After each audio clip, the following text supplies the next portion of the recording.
So you clicked on this video because you are interested in knowing the different types of tools that you may want to use when you are braiding your hair. Maybe you're new to braiding, maybe you're not so new to braiding. In any event, you are still interested in finding out the different tools that you may need in order to make your braiding experience so much more easier. Don't worry yourself, man, I've got you covered.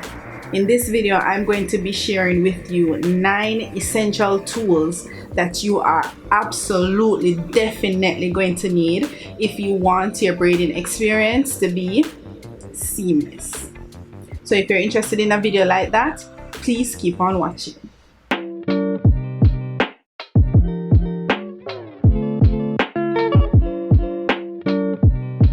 Hello everyone and welcome to my channel. Before we begin, please give the video a big thumbs up. It really helps me out a lot, and if you're not subscribed, please consider subscribing. Anyways, when you're not one long talking, let's begin. Alright, so you just washed your hair. We're not gonna go through the whole washing preparation for braiding hair. I'm going to assume that you just wash your hair, you've moisturized it, you've added your oils, you've done your deep treatment and your deep conditioning and all of that, which I may or may not go through in another video. Let me know in the comment section down below if you're interested in a video like that. But I'm assuming that you've done all of that already. You blow dry your hair and you are just ready to start braiding, right? One of the first things that you're going to need is actually various types of combs. Now these are the 3 types of combs that I normally use. I have a wide tooth comb, I have a rat tail comb that has a plastic end, and I have another rat tail comb that has a wire end. Now this is all up to preference, it's all up to you whatever you choose to part with, but I always tend to part with a rat tail comb that has a wire end. I feel like I get the neatest parts when I use a comb like this. Now I'm not going to be using the teeth any at all to detangle my hair. I'm actually just using these combs for parting.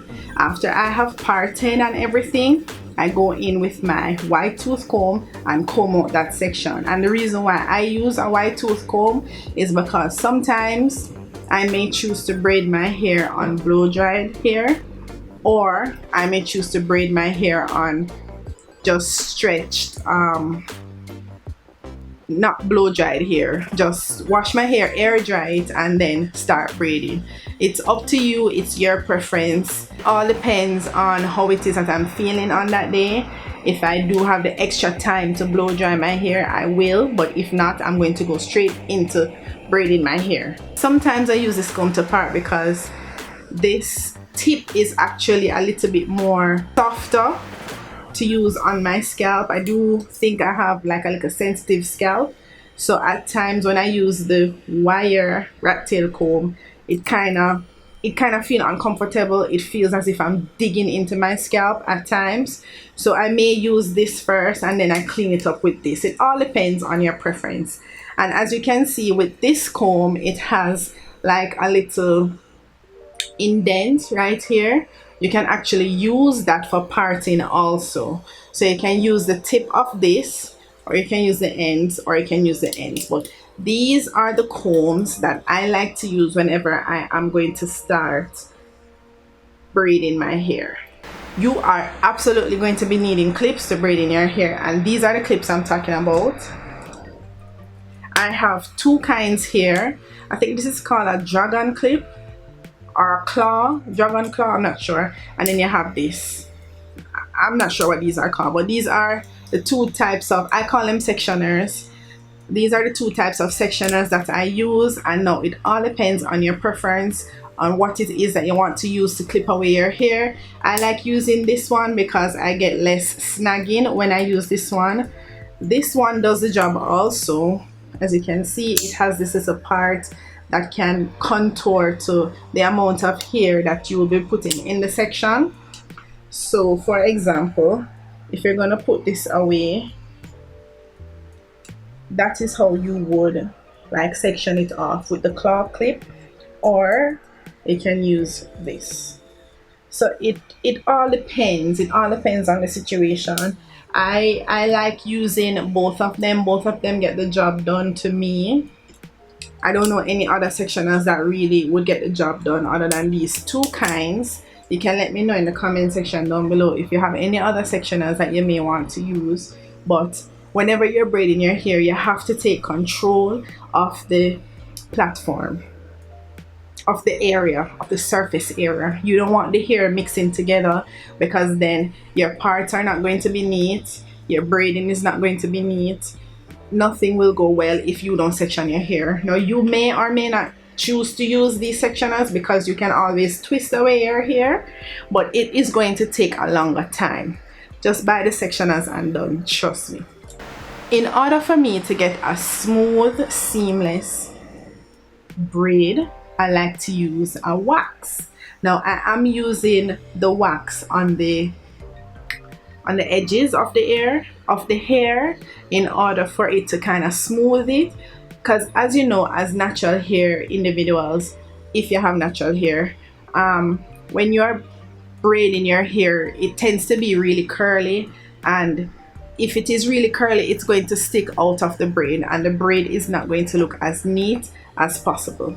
So in order for the braid to look neat, you need a wax. You need a wax to kind of smooth in the hair so that when you start braiding, it is smooth. Now, you can either choose to smooth in the edges of your braid all around, and you can stop there, or you can take some more of the product and smooth it along your natural hair.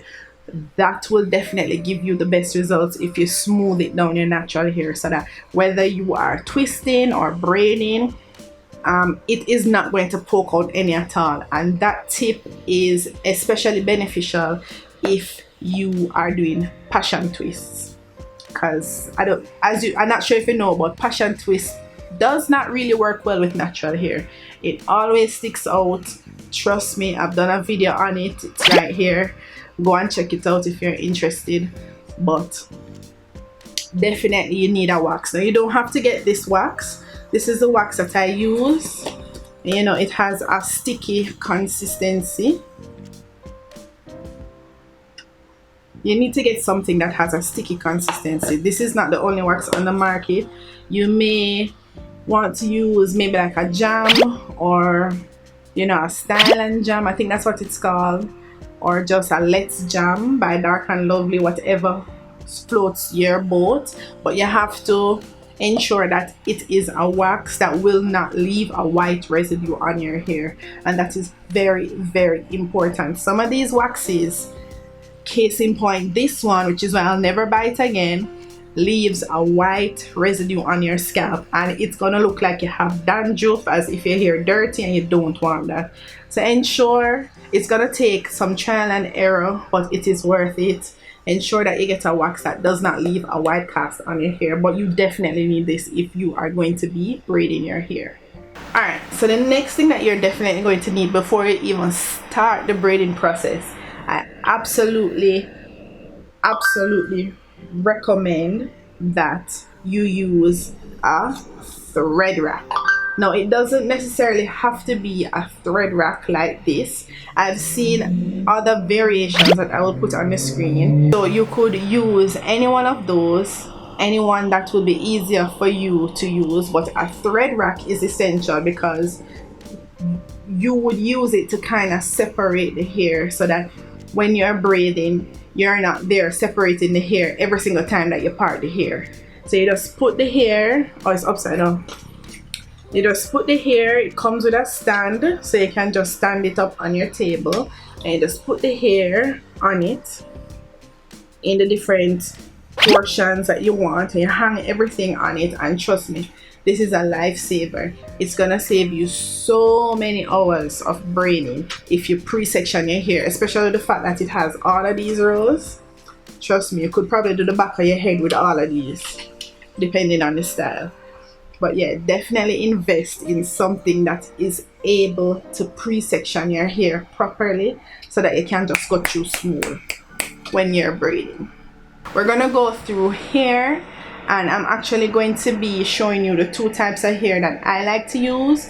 This is not a sponsored video, but I really wanted to come on and show you guys the hair that I like to use, because it has been trial and error, but I have found 2 types of hair that I really like, and they're very easy to braid with, so smooth. If you've watched my videos before in the past, you've noticed that I use these hair all the time because they're that good.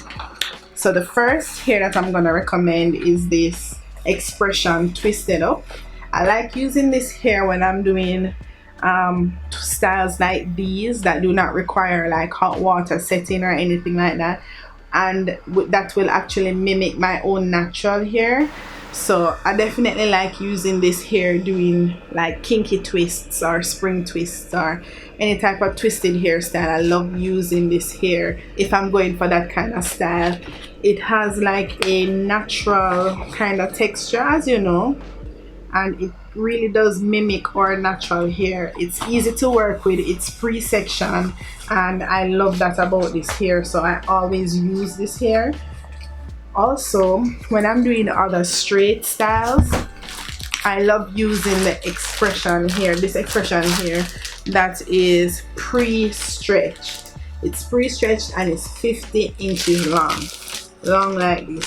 So back in the day when we used to buy hair and we used to have to feather the ends and all of that, we don't have to do that anymore. So a hair like this definitely saves you time.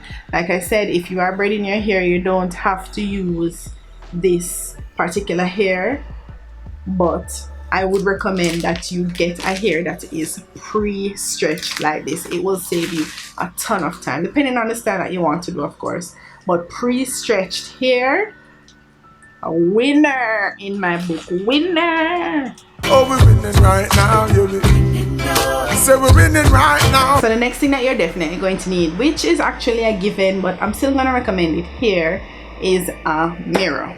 This is a mirror that I use.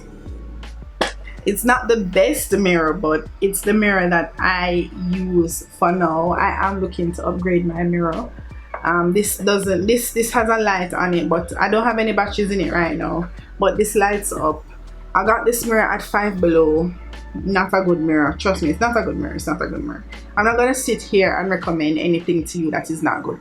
This is not a good mirror. Get a nice mirror that maybe has a zoom attached to it, you know, a 5x zoom, 4x zoom, a 10x zoom, so you can actually see when you are parting your hair.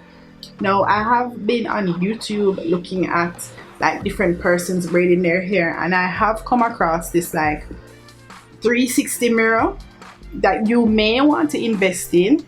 It's a mirror that will allow you to see the back of your head, the side of your head, the front of your head. I feel like it is like an ingenious tool that, you know, you could definitely use when you are braiding your hair. I can't really recommend it because I haven't used it, and I'm not going to recommend anything to you that I haven't tried. But I mean, if you have tried it before, leave some positive comments in the comment section below so people can know that it's actually a good product. I can see it from face value to actually be a good product, but I don't know for sure. I don't know if it will make a difference, but you can consider investing in a mirror like that. I would recommend a Mousse. Now, this is a little bit controversial in my eyes because some school of thoughts say that you don't need a mousse to do your hair, and other schools of thought say that you need a mousse, like you need a mousse to lay down your hair. I mean, it does do that, but I mean, the fact that you're using the wax, like the wax lays down your hair, so what is the mousse going to lay down? But I like feeling the foam and the coldness on my scalp, and you know, I like using a mousse as a finisher. So to each his own. Don't let anybody pressure you into thinking that you need a mousse to finish your hair. You do not. But if you choose to use a mousse, you may. I mean, it's not going to spoil the hair. I mean, it's not going to add or subtract to the hair at all, but it does add to the experience of getting your hair braided. So to each his own. Also, what I like to use is a hairspray, and I like using this one from Shea Butter, Cantu Shea Butter, because it smells really nice. It smells so good. I like using this on my hair, trust me. I mean, you may wish to use this. The mousse does add shine to your hair already. This adds shine also. So I mean, to each his own. You don't necessarily need all of these to really do your hair, but like I said, it adds to the experience of the whole braiding process. So if you're here for the experience, definitely invest in those two finishing touches whenever you're doing your hair. And last but not least, the last tool that you're going to need in order to braid your hair seamlessly, smoothly, and efficiently is patience. You need patience if you're going to braid your hair or if you're going to braid anybody else's hair. The braiding process is not something that, well, it all depends on the style, but it's not something that you can do in 15-20 minutes to half an hour. No, you have to invest at least, depending on the style, at least at minimum 2 hours from start to finish. May I talk from washing your hair, from the whole hair washing process, at least 2 hours, right? You need to have patience. Don't be fooled by the videos on YouTube with the people them that post their 10-minute videos and think that the hairstyle is going to take 10-50 minutes to do. It is not. It is not going to take such a short amount of time. You need to invest in patience. Time is the master and patience is a virtue. Even if it takes you 2 days to finish your hair, you need to allot the 2 days to finish your hair, especially if you're a beginner, right? So those are my top 9 essential tools that you absolutely need in order to braid your hair seamlessly and efficiently. Let me know your thoughts on the video down below. Leave your comment, your suggestions. Let's vibe, let's have a conversation in the comment section down below. Don't forget to subscribe if you're not subscribed to the channel. We do a lot of lifestyle, a lot of braiding, natural hair. We do a little makeup on the side. We do a little vlogging on the side. So if you're interested in content like that, please hit the subscribe button and don't forget to give the video a big thumbs up. It helps the video a lot. It helps the video to be seen by other persons who may need this very valuable information. So don't be stingy. Click the like button down below. As always, enough love, big up yourself, and I'll see you guys in my next video. Bye.